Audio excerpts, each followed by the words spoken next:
Adi tidak tahu harus berkata apa ketika melihat Arya yang tampak cemberut.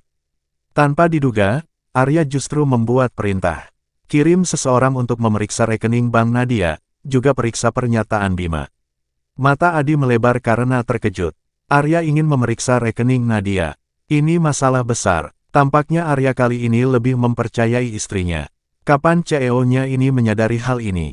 Arya melirik Adi dan bertanya, apa yang kamu tunggu? Adi tersentak dari kebingungannya. Oh iya Pak, saya punya laporan. Katakan, ini tentang berita yang beredar setelah Anda dan Nona Nadia makan malam di Vinese Bistro. Adi menjawab, suaranya sedikit ragu. Arya mendengus, sudah dapat hasil. Masih belum jelas, jawab Adi dengan canggung. Arya menyipitkan matanya. Apa maksudnya? Merasa tegang? Adi pun menjelaskan, belum ada perkembangan signifikan. Memang pelayan restoran yang membocorkan berita tentang Anda dan Nona Nadia, tapi apa? Arya memotong, suaranya terdengar semakin dingin. Adi tahu ia harus menjelaskan semuanya. Pelayan itu baru bergabung dengan restoran 2 hari sebelum informasi bocor. Namun, akun media sosialnya diam sejak hari itu, dan perilakunya aneh. Jika dia memang gemar membagikan sesuatu secara online, akunnya tidak seharusnya diam seperti ini. Arya mulai memikirkan Nadia. Tiba-tiba dia menyadari bahwa dia tidak hanya tidak memahami Laras tetapi juga Nadia. Tak heran jika Pak Wiratama yang sibuk dengan banyak hal, tidak punya waktu untuk memperhatikan hal kecil seperti ini. Pak Wiratama, apakah kita harus melanjutkan penyelidikan? Adi bertanya dengan hati-hati. Arya memijit keningnya dan berkata, kamu tangani saja. Fokus kita saat ini adalah urusan Laras dan Nadia. Selidiki secara menyeluruh. Baik Pak, di tempat lain, Direktur Irfan telah melakukan penyelidikan selama 2 hari penuh tetapi tidak menemukan bukti bahwa kedua fotografer itu disuap. Semua catatan bank mereka bersih. Abian kecewa mendengar hasil tersebut, namun dia dan Laras memiliki firasat yang sama. Nadia telah melakukan sesuatu, dan ini bukan pertama kalinya. Laras, aku pikir kita harus memeriksa laporan Bank Nadia, usul Abian. Itu ide yang bagus, tapi bagaimana kita bisa menyelidikinya? Laras ragu, mereka tidak memiliki pengaruh yang cukup untuk memeriksa rekening bank seseorang seperti Nadia. Abian mengerti keraguannya. Kenapa kita tidak meminta bantuan Pak Wiratama? Meminta bantuan Arya, Laras ragu. Dia tidak ingin terlihat lemah di hadapan Arya, terutama karena mereka belum berbicara selama 2 hari terakhir. Setelah lama diam, Abian memahami maksud Laras. Jika kamu tidak ingin bertanya pada Pak Wiratama, biarkan aku mencari cara lain. Laras merasa tersentuh oleh pengertian Abian. Sebagai agen, Abian selalu mendukungnya tanpa memaksa melakukan sesuatu yang tidak diinginkannya. Bu Abian, sebenarnya saya punya solusi, kata Laras tiba-tiba. Nada suara Abian berubah menjadi penuh semangat. Benarkah? Apa itu? Kita bisa bekerja sama dengan Direktur Irfan untuk membuat seolah-olah kasus ini telah ditutup. Mereka pasti akan lengah dan mulai menggunakan uang mereka, sehingga kita bisa melacaknya. Abian bertepuk tangan. Itu ide yang brilian Laras. Aku tidak menyangka kamu bisa begitu cerdik. Laras teringat pengalaman pribadinya. Saat baru menikah dengan Arya, dia diberi 1 juta untuk pengeluaran rumah tangga. Sebagai mahasiswa biasa saat itu, dia sangat antusias dan langsung menghabiskan uangnya. Jadi, kedua fotografer itu pasti akan melakukan hal yang sama jika mereka mendapatkan uang suap. Abian segera menghubungi Direktur Irfan untuk memberitahukan rencana tersebut. Namun Laras tidak tahu bahwa Arya sudah mengirim seseorang untuk menyelidiki transaksi Bank Nadia. 2 hari kemudian, Adi mengetuk pintu kantor Arya dengan membawa hasil penyelidikan. Pak Wiratama, saya menemukan sesuatu, kata Adi sambil meletakkan dokumen di depan Arya. Arya membuka dokumen tersebut dan membacanya dengan seksama.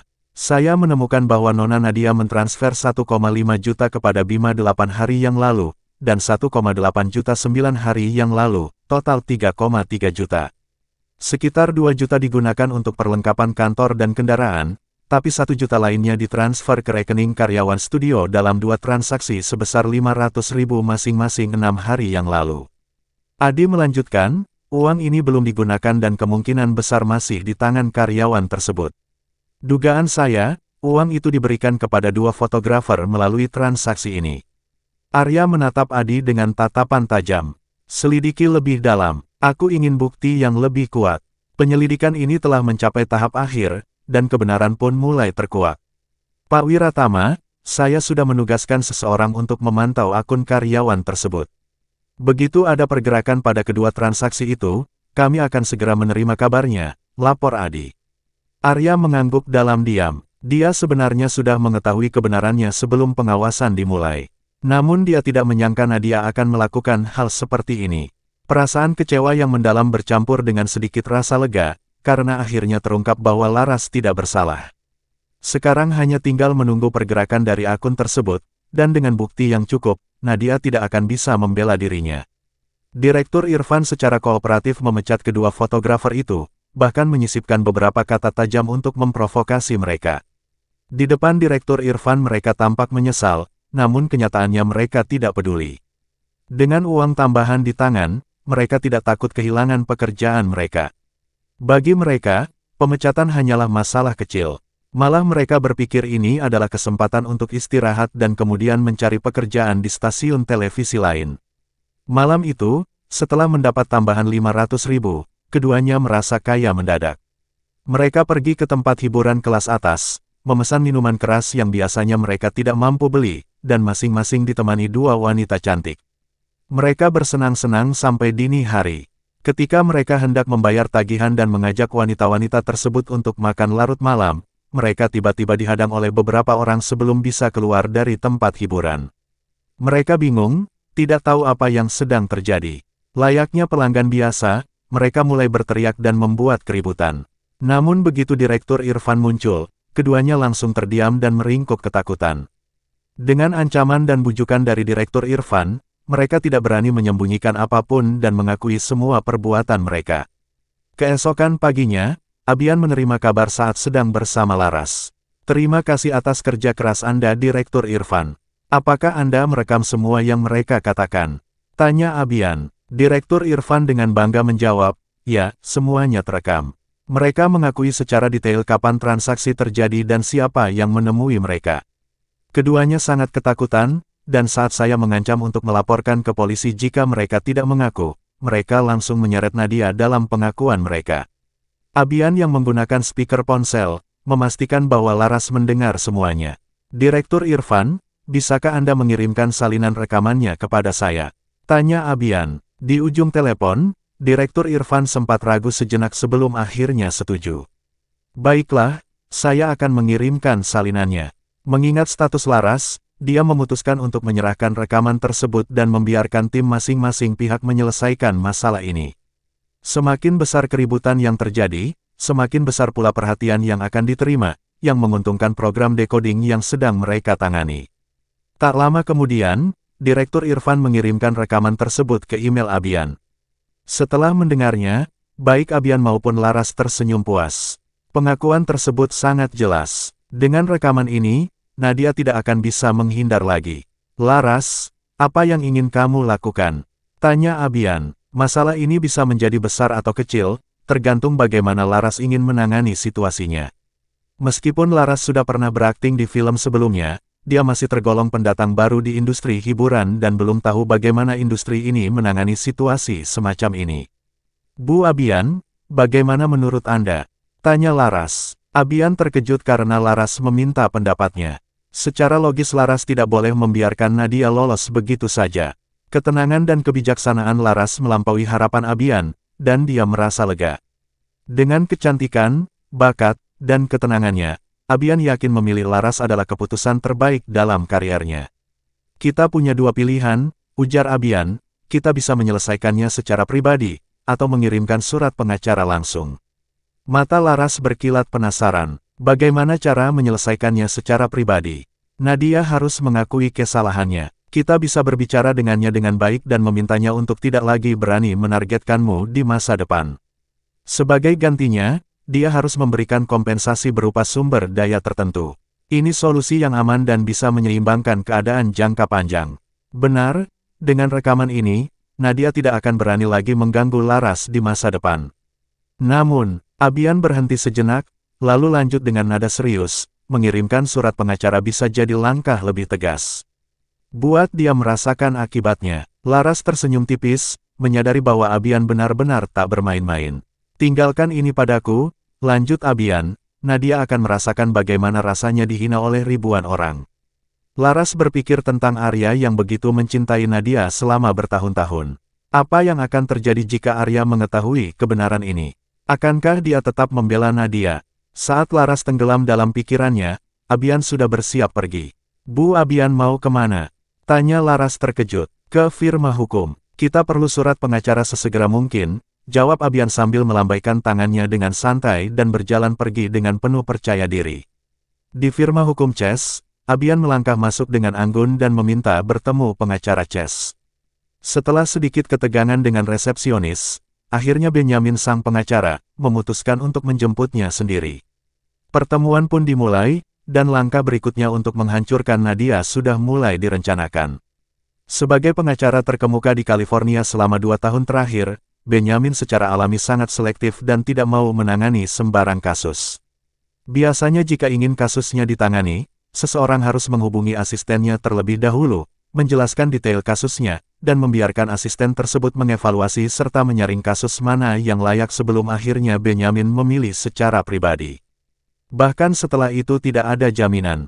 Benyamin sangat sibuk, dan semua kasus harus antri sesuai prioritas. Berbeda dengan orang kebanyakan, Abian sama sekali tidak peduli dengan protokol seperti itu. Dia langsung mendatangi kantor Benyamin tanpa janji terlebih dahulu. Alasan Benyamin begitu akomodatif sepenuhnya karena Laras. Tentu saja Laras memiliki pengaruh besar, dan itu juga karena Arya penasihat utama grup keluarga Wiratama. Arya adalah klien terbesar Benyamin. Ketika staf resepsionis melihat Benyamin datang langsung untuk menjemput Abian, mereka terperangah. Mulut mereka tak bisa tertutup karena terkejut. Siapakah wanita cantik ini? Apakah dia punya latar belakang yang begitu hebat? Apakah dia pacar bos? Resepsionis menatap Abian dengan pandangan penuh rasa ingin tahu. Benyamin baru beberapa kali berbicara dengan Abian di telepon, dan dia tidak menyangka agen Laras ternyata sangat muda dan cantik. Potensi seperti Abian di dunia hiburan rasanya sia-sia jika hanya menjadi agen. Bu Abian. Abian melangkah maju dan mengulurkan tangannya. Pengacara Chess, salam kenal. Benyamin menjabat tangan Abian. Tangan wanita itu sedikit dingin namun lembut. Maafkan saya datang tanpa pemberitahuan terlebih dahulu, kata Abian dengan sopan. Memang sedikit mendadak. Mohon maafkan ketidaknyamanan ini, pengacara Chess. Abian bersikap rendah hati dan sopan. Setiap kata dan tindakannya memancarkan keanggunan. Mata Benyamin sedikit berkedip, dan dia secara refleks menyentuh kacamatanya yang berbingkai emas. Nona Abian, silakan ikut saya, ajaknya. Benyamin mengantar Abian melewati kantor, menarik perhatian semua orang. Bos besar secara pribadi menyambut seorang wanita cantik, siapa dia? Kantor firma hukum Chess segera menjadi bahan gosip ketika Abian dan Benyamin memasuki ruang kerja Benyamin. Bos baru saja membawa seorang wanita cantik ke kantornya, kata salah satu staf. Nathan sekretaris Benyamin yang baru saja kembali dari kamar mandi, mendengar percakapan itu. Wanita cantik, siapa dia? Tanyanya kebingungan. Aku tidak tahu. Dia tidak punya janji, tapi bos keluar langsung untuk menemuinya. Nathan segera kembali ke ruang kerjanya dengan alasan untuk membuat teh dan secara alami masuk ke ruang Benyamin. Apakah Anda akan menuntut Nadia? Tanya Benyamin. Nathan bertanya-tanya dalam hati, mengingat percakapan klien sebelumnya. Bosnya sangat menjaga kehidupan pribadinya, tidak pernah mencampurkan urusan pribadi dengan pekerjaan. Tentu, aku punya bukti kuat bahwa Nadia menyuap fotografer untuk menjebak Laras, Abian menjawab. Nathan hanya berdiri di samping tempat duduk Benyamin, dan mendengarkan dengan tenang. Sebagai asisten Benyamin, dia tahu posisinya untuk tetap berada di sana. Abian tidak keberatan dengan kehadiran Nathan. Benyamin pun tidak mengusirnya. Jika Anda punya bukti kuat, mengapa Anda datang kepada saya? Anda pasti tahu hubungan saya dengan Arya bukan? Dan Anda tahu hubungan Arya dengan Nadia? Tanya Benyamin mengangkat alis. Apa hubungan Pak Wiratama dengan Nadia? Apakah itu hubungan yang sah? Abian membalas. Benyamin tersenyum tipis. Dia menyadari bahwa Abian adalah agen yang gigih dan tak kenal takut. Saya takut dengan pengaruh Pak Wiratama, itulah mengapa saya datang kepada Anda. Pengacara Chess, Anda tidak takut dengan kekuasaan kan? Nathan melirik Abian. Cara berpikir wanita ini memang unik. Tidak banyak yang tahu bahwa bos mereka adalah penasihat hukum untuk grup keluarga Wiratama. Tapi Arya bukan hanya teman saya, dia juga bos saya. Saya menghasilkan banyak uang dari dia setiap tahun, Benyamin menjawab. Itulah sebabnya saya ingin berbicara lebih lanjut dengan Anda, balas Abian. Dia menyesap tehnya dengan tenang sebelum melanjutkan, Laras adalah istri Pak Wiratama dan CEO grup keluarga Wiratama. Jika Anda bekerja untuk grup keluarga Wiratama, Anda juga bekerja untuk Laras kan? Kasus ini seharusnya menjadi prioritas Anda. Benyamin tertarik dan semakin penasaran. Tapi hal yang paling penting adalah apa yang dipercayakan Arya kepada saya. Itu prioritas utama saya. Abian tersenyum acuh tak acuh. Kalau begitu, situasinya akan menjadi jelek. CEO Grup Wiratama tidak suka pengganggu pernikahan. Jika berita tentang Nadia meledak, bagaimana menurut Anda dampaknya terhadap harga saham grup keluarga Wiratama? Benyamin mengakui keberanian Abian. Dia tersenyum. Bu Abian, Anda tampaknya masih belum memahami kekuatan Arya. Pengacara Chess, bagaimana pendapat Anda? Tanya Abian dengan tegas. Saya bisa menangani kasus ini, tapi saya akan memberitahu Arya. Jika dia tidak membiarkan saya mengambil kasus ini, saya tidak bisa berbuat apa-apa. Percayalah, Arya punya pengaruh besar. Dia bisa memastikan bahwa tidak ada pengacara di California yang berani mengambil kasus Anda. Abian tidak tampak terintimidasi. Apakah Arya buta? Dia punya Laras, tapi dia lebih memilih Nadia. Abian tertawa sinis. Benyamin sudah menyatakan sikapnya, dan Abian tidak ingin membuang-buang waktu lebih lama lagi. Dia berdiri dan mengambil tasnya. Pengacara Chess, terima kasih atas waktunya. Abian menjelaskan dengan lugas, saya datang ke sini dengan tujuan lain. Kita harus memenangkan kasus ini melawan Nadia, dan Anda adalah pilihan terbaik. Hal ini akan membuat Arya berpikir dua kali. Jika dia benar-benar ingin Anda membela Nadia, saya tidak yakin bisa menang. Benyamin semakin tertarik pada Abian. Pengacara Chess, saya tidak akan mengganggu Anda lagi. Jika kita bisa bekerja sama, tolong hubungi saya. Setelah Abian pergi, Benyamin langsung menelepon Arya. Dia benar-benar datang mencarimu. Nadia menjebak adik ipar. Kau sudah tahu? Ya, jawab Arya singkat. Apa rencanamu? Tanya Benyamin dengan rasa penasaran. Nadia baru saja kembali dari New York dan mengundang Arya makan malam. Benyamin tahu apa artinya itu, tapi dia tetap ingin mendengar keputusan akhir Arya.